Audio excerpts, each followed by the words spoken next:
Okay, I've just been out for a few minutes this morning, and typical fashion, I've been out and a parcel has arrived, and it's the map. It came quicker than I thought, actually, so full credit to Eurocar Parts. It came pretty quick. So it's only small. We're gonna go and whip it off the engine, install it, clear any fault codes from the ECU, and see if it makes a difference to the drivability. The drivability wasn't really bad, by the way.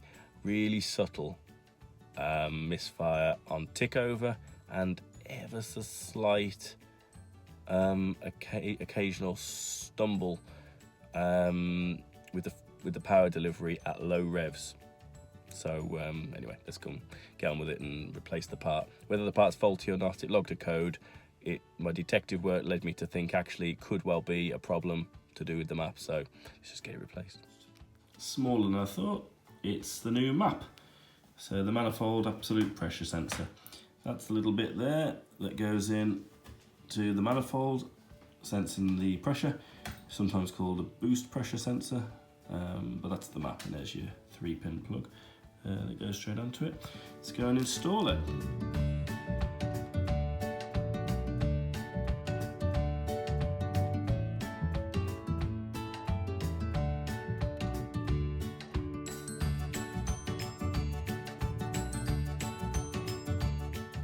Okay, so from this side of the engine, got our oil filter here, air filter there, coming over the top.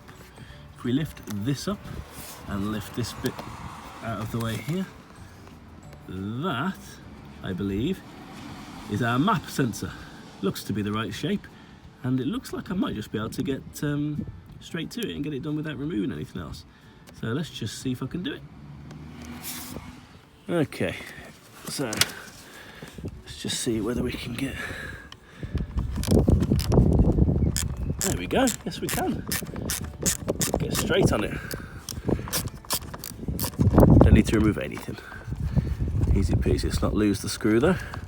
The bolt, sorry. Right. Da-da-da-da-da.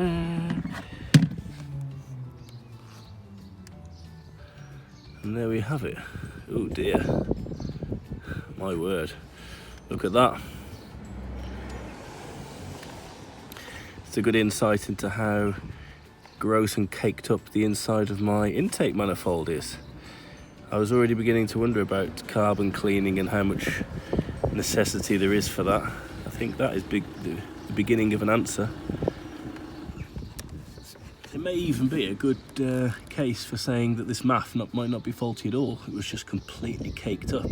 Perhaps I should have just cleaned it before spending 49 quid on a replacement. However, I don't have a big issue with it. Replacing it anyway, but just something I might point out. Just try cleaning it first, perhaps. It's usually what I would do, and in fact it's what I did with the MAF, wasn't it? So anyway,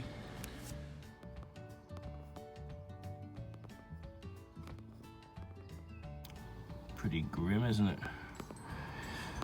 One thing I'd like to do is get this manifold off and give it a complete clean inside, but not a job for today, unfortunately.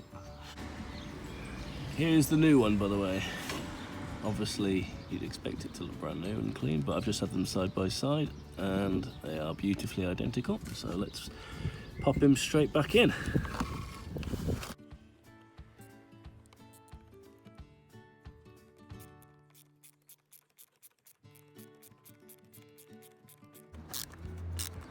There we go.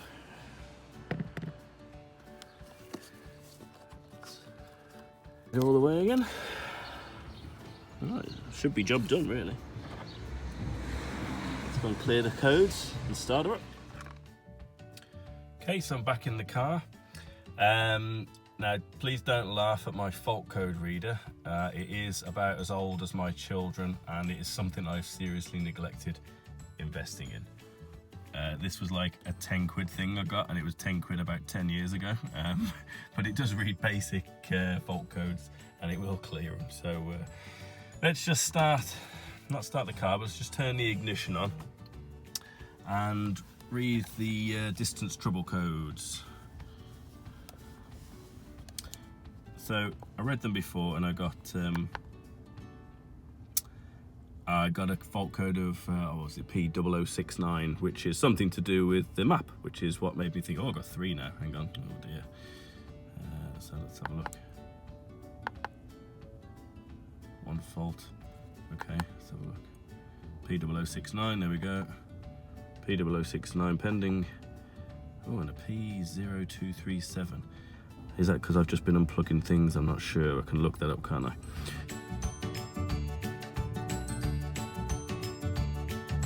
Okay, yes, I've just double checked. It's something to do with the boost sensor signal being too low, which I'm hoping is just because I've unplugged the map sensor and then plugged a new one back in. Hopefully there's no existing issue. So let's just turn it on and start the car, I think. There's an ignition on.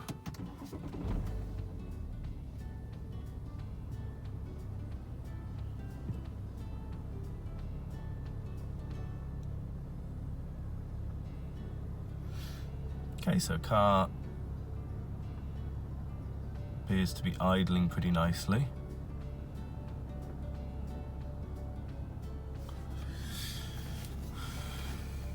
Let's clear these codes.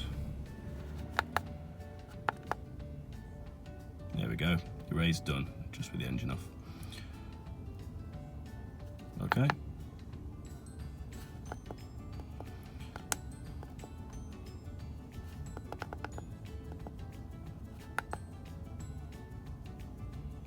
Okay, so no codes now. Let's disconnect the scanner, start the engine.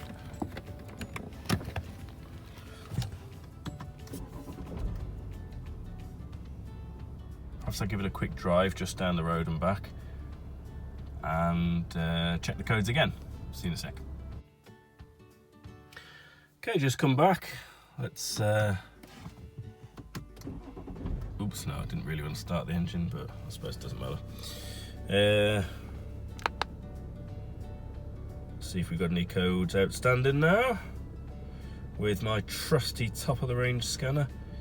No codes. Okay, that'll do for now. Still waiting on the other service items to be arriving in the post, and then we'll get them done and get the gearbox service done, and then we'll see if there's anything amiss after that. But failing that, be going all right, I think.